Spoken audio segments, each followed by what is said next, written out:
Hey, what's happening? It's us. We here for another Iyanla Fix My Life episode, whatever. How you doing, brother? I'm good. How are you? I'm doing all right. We're back. You know, we kind of lagged there behind a little bit, but you know why I wasn't there. Yeah, we talked about it. Yeah, but I'm back. You know, my weekends are open. And your hours are always open, might be. No, they not. They not? No. You was on vacation too? We ain't talking about me though. Oh. I feel like you about to slick throw me under the bus like you ain't been doing shit. That's what it sounds like. Oh no, I was about to promote your shit. I was about to say might be is usually reviewing shows. That's what I'm saying. That's what I say you always open. Because you're doing all every damn show. It sounds like a compliment in your head. It ain't. It seems like damn if I do, damn if I don't. You open because you're normally reviewing every damn show. That's not a compliment, bro. That is. You know, they know you're out there. Mike B, look for him. Right on. MIKE B.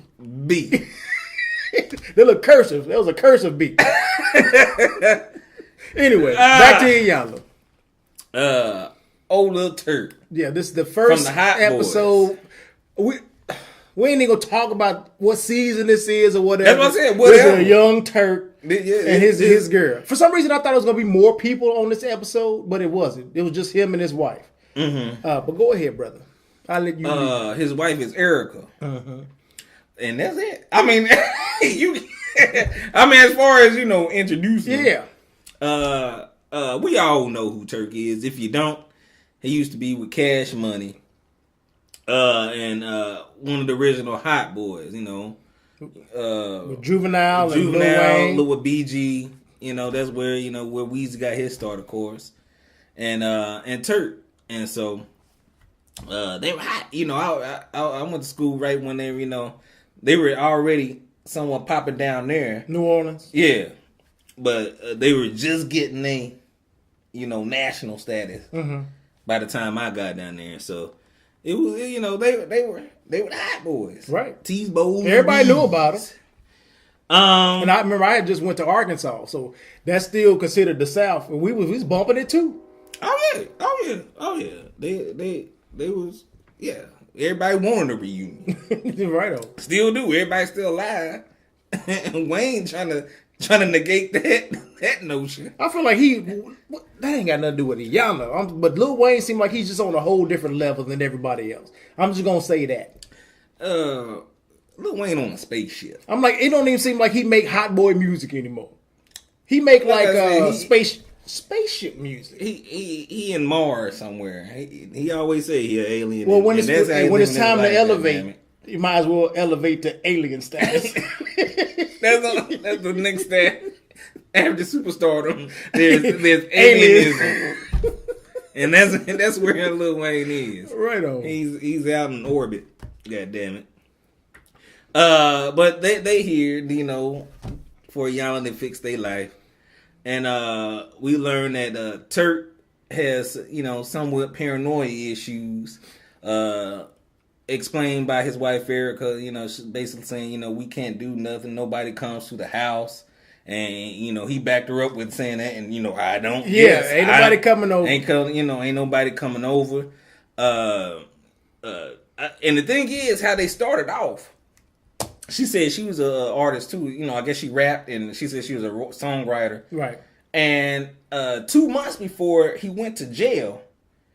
They dated for only like 2 months, And then he got into a shootout with the police. It sounded like at their house. Yeah. And then he went to jail for 8 years, 8 months, and 6. They said that so many times on this episode because he made it plain. He was counting the days, and she stayed with him the whole time. That was, I won't say confusing, but that's something I didn't expect. Especially after being in a relationship for 2 months, she decides to stay with him. Because at that point, you don't really know a person after 2 months, and then to go through incarceration and be there. That we can get back to that because when she starts talking to her, and we'll get back to that because I had a question or two on that one. Yeah, But you know, they explain, you know, why they there and stuff, and basically, you know, he feels like, you know, I know what's wrong. I feel like I got an anger problem. You know, I feel like basically like a controlling person. Yeah, he's controlling, you know, anger issues, paranoia. He's afraid. Yeah. He homeschools his kid, the 3 kids they got. I'm thinking it's 3 kids. Like listening to like what he was explaining, I'm like, it don't really seem that bad. As if I could see myself falling into a similar trap. Like, you know, trying to homeschool my kids, not leaving the house because not inviting people over. Like, I'm like, I don't like see this don't like this ain't like me. Without the wife and kids. No, I see that very similar. Yeah. I'm like, oh man, but you see how we get on your ass about that shit. Yeah, so, but it don't change me. I just like him. You turn. You don't see the problem. I don't leave the house. I said, this sells. He said, unless I'm going, you know, do some work. Do some work. That's me. Goddamn, might be the problem, like you say. I'm starting to realize it, but anyway, go ahead. I'm sorry. And we found out, you know, his relationship with his dad. I think when he got out, you know, while he was in jail, he was telling his dad, you know, I'm gonna help you. You know, his dad was a drunk. To me. Yeah, you know, he was an alcoholic, and you know, I'm gonna help you get out and whatever. But then when he gets out, his dad, you know, still, you know, alcoholic. I don't know why he thought he wasn't gonna be an alcoholic when he get out. And then, you know, dad called you. I guess I don't know if he was reaching out. The dad was. He said, you know, I got out. Dad was expecting me to bring him in, and I wouldn't let him. You know, I didn't want him around my family like that. I'm like, so why was you selling them dreams while you was in? Right. Maybe it sounds good because, you know, you in jail and, you know, you feel some type of way. And I guess once he got out, I guess he felt some other type of way. Okay, now I want to be clean all the way. And I don't need nothing. You know, like a new Christian, you know, they trying to save everybody. Yeah. You know, somebody spit on the ground. Well, you know, that's not what Jesus would do. Right. You know, just everything has to do with the Bible. You know, something like that. So it just goes, you know, to the extremes. Mm-hmm. And so I think that's once he got out of jail. You know, I guess he's probably feeling, you know, I'm not having nothing to do with that. Right. And then I think his dad died, and he felt some type of way. Right. After that, and then, you know, just grieving and unforgiveness and whatnot. But that, you know, that's what we learned from Turk. Mm-hmm. She sat down with Erica. We learned that Erica went through. She had her own. She could have had Iyanla fix my life by herself. And not known Turk. You met this guy, 2-month relationship, and then he, you know, when this whole situation happens, he goes to jail. Yeah. You stick with him for 8 years, 8 months, and 16 days. Mm-hmm. He gets out within a month. She said, "We got married." When she was like 20, like when she first hooked up, so she was all the way young. A couple months after that, she got pregnant. Yes. They had a baby. The next year, she got pregnant again with twins. Yes. And then sometime after that, found out that she had breast cancer. It's like, hold up now. Remember, I had to push pause. Like, what? We wasn't expecting that at all. It was a lot going on, and especially for a young woman like that to be, you know, like I said, I was confused that she, after 2 months, decided to, you know what, I'm going to stick this out. Yeah. And I don't know if it had anything to do with his celebrity. You know, but she said she was doing her own thing as well, so she could have easily moved on and done something else and lived her life. That's platinum ride or die.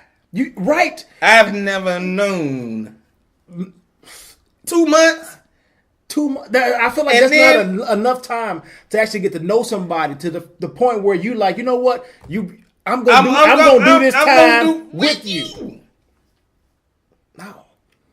So you would think that, you know, he's appreciative of this. He gets out, he's going to be a ride or die for her. And I like the fact that once he found out that, you know, she had breast cancer or whatever, he stuck there right by her. And she made sure to say that, you know, he was there through the surgeries, he was there through the chemotherapy, he was there through the treatment, he was all of that. He did what he was supposed to do. And that made me feel good that he didn't just use her while he was locked up, you know, put some money on my books, my commissary, and my babies, and now that, you know, you got cancer, I'm done with you, you know. No, he seemed like he actually did care about her. It was old genuine. I don't know what that means. Genuine. I hear you. I don't know what that means. Oh, genuine. Oh, genuine. Okay, I'm thinking of the Negro artist from the country. I'm thinking of the artist Genuine. Like I'm like, what's his story? I haven't heard this. Oh, okay. Genuine. Negro. And they gonna pull up your Negro, please. You can't say that with dreads. I can't say that. Nah. But that was surprising to me. And so we also learned that he got out, even though he was there for his girl, he feels like what he says is the right thing. He doesn't listen to other people. And this is when Iyanla was talking to Erica, getting her to see that, you did all of this for him. Even though he was there for you, he should still understand the sacrifice you made for him and at least listen to you and not dismiss your thoughts, dismiss your feelings or whatever, because that's disrespectful. He was on his man trip. Yeah. What I say go, he even said like she don't like she style. may talk, but she don't know anything about my business. So oh, yeah. you can't be talking at real. You can't have no input whatsoever. You know what I'm saying? And she was like, well, they discussed it later on. She was like, well, no, you not right all the time. Yeah, I just did that so it wouldn't be a fight, right? And so I just back back. I believe that happens a lot of times. In situations. Oh, yeah. Guys say, this is how it is, or this is what I believe. She's like, you know what? Even though she knows this shit ain't gonna work or this shit ain't right. All right, baby. She's like, okay. And then she walk away. Oh, dumbass. I'm sure she was whispering dumbass a lot of times. But I didn't expect for him to treat her like that, knowing that after 2 months, she stuck by him for all that time, in jail. But I think he was that person anyway, though. He was? I don't think just because he took care of her, that's gonna change how he acts towards her, though. You can still be benevolent to somebody but still be your whatever person your character is. You know what I'm saying? So I don't think you would hope somebody would feel, I would hope would feel someone differently, or at least acknowledge the sacrifice that she made because she was a young person. Yeah, going through all that, sticking by you for 8 years, 8 months, and 16 days. Like, for what? She has her whole life ahead of her. She could do something else. Because at this point, they didn't have no kids. They really didn't have any ties to each other. So it didn't quite make sense. That's what. Let's go to that now. Because I when she was talking to Erica about, about her life and whatnot. And she was like, so she named off the days, the 8 years, the 8 months, 16 days, whatever. She said, what makes a woman, do that? Right. You only met the man, you only been with the man for 2 months. Yeah. And then she asked her about, so what about your mother and father? Would your mother have done something, or would your father do something like that to your mother as far as being demanding like that, or what I say go type? And she was like, no. And that's it. It wasn't. She didn't say nothing about her life, her past life. It seemed like she totally dismissed it and went somewhere else with the conversation. She cut that down and went somewhere totally different, and Iyanla went with her, and so we never really got to know her backstory or know her life. That would explain why she might be susceptible to living this type of lifestyle. Yeah, what would make a person, where's your mindset? That's why she was acting like, how was your father be towards your mother? Like, did you come up with a home somewhat? It seemed like that's where she was gearing towards. I guess to have some type of understanding. Yeah, trying to make it make sense. Because again, it doesn't. You didn't know it's like she just. I didn't totally that. Went. Because Iyanla asked about it and she went somewhere totally. It's like no, like she answered it with a straight answer and went moved on. And this is all we gonna talk about this. So we don't know. I didn't notice that. We don't know too much about her. I did remember when she was talking to Turk, trying to understand kind of why he is the way he is. He was talking about growing up and being in on the streets and trying to thug or whatever, doing drugs, and then he talked about his drug use, which he said cocaine. Yes, he said cocaine, but and then he started showing track lines, and I'm like, this is the first. I've never known anybody to shoot up cocaine. But so that's why I was like, might be. I'm not a avid drug user, right? But from my learnings of watching Law and Order, they don't really. Usually, I didn't know cocaine had drugs. I'm like, usually that's from heroin. Yeah. But and that was like the running when I was down there. That was like the running thing. Like BG and Turk did heroin. Maybe they didn't want to I guess say that. I think BG he states that he does or acknowledges that he's done that. And he's like a recovering addict. Really? From heroin. That's news to me. If I'm not mistaken, like a few years back, before he went to jail this time. Brother man said cocaine. He only said cocaine. He showed track lines on the back. I never seen no cocaine tracks. On the front. That's all I'm saying. On the back. Y'all maybe had to hit me up because I didn't know cocaine. I'm like, maybe this is safer than like tearing up the bridge of your nose, snorting cocaine. You just shoot it. I don't know. It didn't make any sense. I don't know what the kids did back in the days. Maybe they didn't know how to do it, so they was doing whatever. Just like the crazy kids nowadays that put a tampon filled with vodka and up in their private area to get drunk, or put it in their eye in order to get. There's just weird shit going on. How you do about all that? The news, I guess. The news. Weed was the only high that I enjoyed. I didn't venture out. But I knew about weed and I knew about crack, and neither one of those you inject. That's all I'm gonna say. I mean, as far as experience, I'm not saying you experienced crack. No, but it seemed like you implied that you experienced crack. No, I said I know about it. Because that's what growing up. That was the drugs that people talked about. Yeah, heroin. That was TV stuff. Heroin. Yeah. Well, heroin, that's more 40s, 50s, 60s, a little bit of 70s until cocaine and crack came in. That's a whole nother subject. But she came with with her exercises. For church exercise, she had a vest, and she was putting the weights of because all of this baggage, this heaviness that he's carrying around. Yeah, I think it was like beer. His dad was an alcoholic. His dad was an alcoholic. Yeah, stack of money. I guess that was from his entertainment life. I put books. Was it books? Yeah, she had some books because he didn't finish school. He dropped out. Yeah.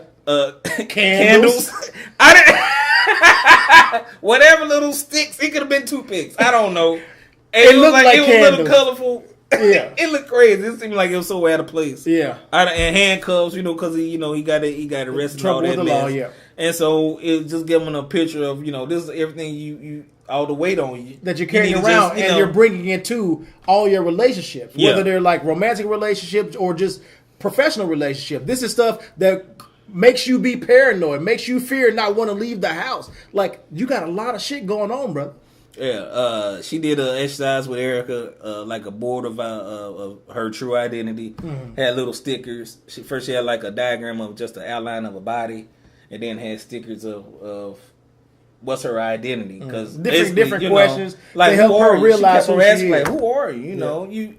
You 20 years old, and you know this dude for 2 months. She kept going back like, oh, come on now, give me because it's 2 months. And we weren't really understanding because, like you said, and which I didn't remember, that when she asked about her parents to get an understanding of her upbringing, she told to make sense of this, she said no, dismissed it and went somewhere. So Iyanla had to find another tactic. But we also found out from Erica that she, with the breast cancer situation, she had a double mastectomy, as well as a hysterectomy. So she, lost her breast. She also can't have any additional children, and so I was thinking maybe that attributes to the fact that she's dealing with this or continuing to deal with this nonsense with him because maybe she doesn't feel that she can go somewhere else.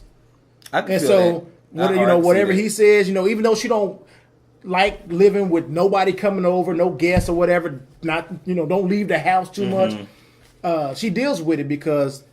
But he loves her, or he's been there for her. Her thing, as far as being with Iyanla, she's like, yeah, I'm over it now. Yeah, I'm tired of living this paranoid life.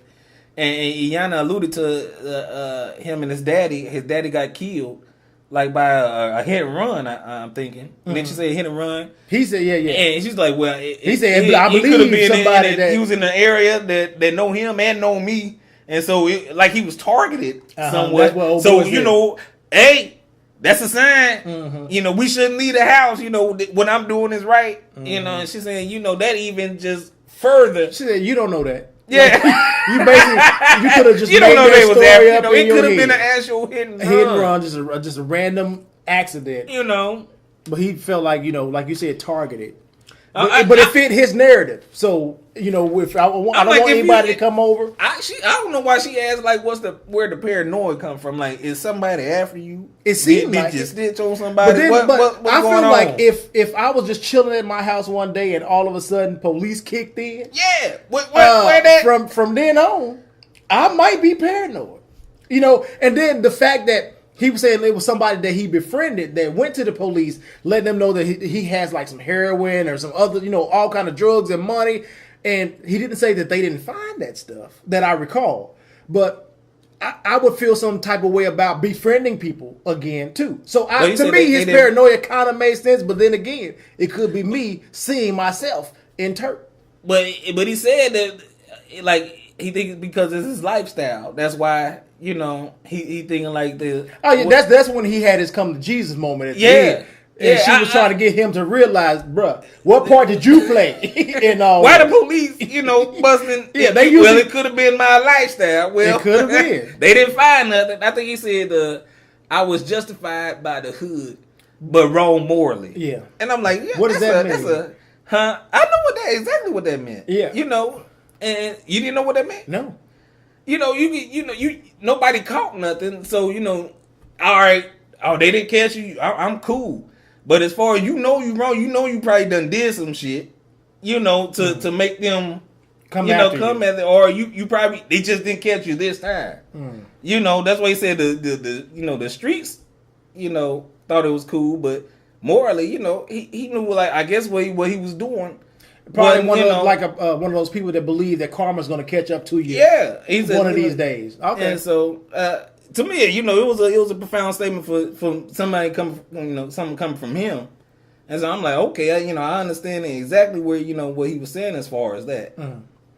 But I think he came to grips. She got him alone, and then she had to do her Iyanla. She put on a mask. She got a mask. I think just to probably make him feel comfortable. And take his shield down or whatever, and start talking about his relationship with his father and whatnot. And then she stood him up and took him into another room in the corner. And what was the question? I had it written down. It was a question she asked, and it would basically made him start breaking down. It was like he was like the night it happened, or the. Let me see. She said, "Ask him, tell me about your broken heart." He was saying, "My heart was broken when my parents separated or whatever." That's when we found out about his separate. Yeah. So like, what changed in your life, or somewhat the when separation of his. Yeah, when did, yeah, okay, that's what it was. About, when did your heart break? That's what it was. His father being an alcoholic, and then he told his father, "You're gonna come stay with me when I get out of jail," knowing that his father was an alcoholic or a drunk. But then when he got out, he was like, "Hey, I don't want none of that near my family." So he decided to do something else. And we opened up. He was in the corner crying, and saying that I forgive you, and a little forgiveness. Did he say I forgive you? I remember he was saying, or forgive himself, or something like. I want he's not here, but he hurt me. I wanted to tell him that he hurt me. And like he seemed like he was angry at his father in that particular moment when he was in the corner and Iyanla was trying to get him to beat on the wall. He said something about forgiveness when they was in the corner, and like I forgive you. He asking for forgiveness, I guess, because he didn't help him, but it was something about forgiveness. So okay, let's hope he found that forgiveness and whatnot, and felt letting everything go, or how he felt about his dad. He wanted to be there, but now his dad's gone, and so he felt some type of way now. Yeah, because I can't help him. And maybe if he had done what I said I was going to do, I could have helped him. Yeah, and he had that weight on his shoulders, and Jan was like, you can't hold on to that, because you don't forgive know yourself. Yeah, you don't know if that would have been the case. Yeah, and so that was their little episode. He bust down crying and but he felt better. It was a nice little release that he had. And then to culminate everything, she had him Tad. We learned that's his name. He was a junior. Tad. Mm-hmm. That's I don't know. Tab. And Erica, and they came back, and she gave her I Am Woman speech, and told him, I expect this from you, or and I feel like this when you do these things, basically. But it was.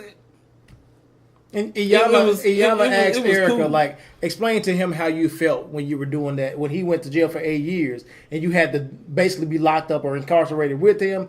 And I guess he had never asked her. So that made Erica feel some type of way at the fact that she's now able to express to him how she felt during that time and what it did to her. And he was open and susceptible to, listening to her now instead of dismissing her like he would normally do, thinking that she don't know anything.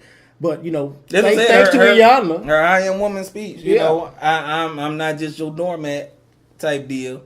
He said, well, you made me cry. I'm hearing you now, and so that it was pretty good. It wasn't really nothing hard hitting, but I think they got the gist of it. The little comments they had. He's saying that he listens more and whatnot. Oh, the follow up. Yeah. Okay. And they say he planning a family reunion, but not at the house. Away from. So he's still not coming to my crib. He's still working on that. Inviting people to his house. I think he said that nobody knows where he stays. Like that's interesting. But I mean, there's nothing wrong with it. If you don't want people at your house, who you know. But as long as you're still around people and not totally separating yourself from people, I guess they're not like all the way recluse, but. You ain't gonna see them. You ain't getting no sugar. You ain't borrowing no sugar from me. At the family functions, you already know they're not gonna be there, and you not. We ain't gonna be maybe where they now at. They will be a little bit. Let's hope. Hopefully, they got some closure on some things, and then the communication, because it was all about them being able to communicate with each other. Mm-hmm. And Iyanla likes her tools, and so hopefully, she gave them some homework, tools, some stuff to do. work on next time they get into a little scuffle. Might be. You got anything else, brother? No, sir. And that's it. Till next time. Peace.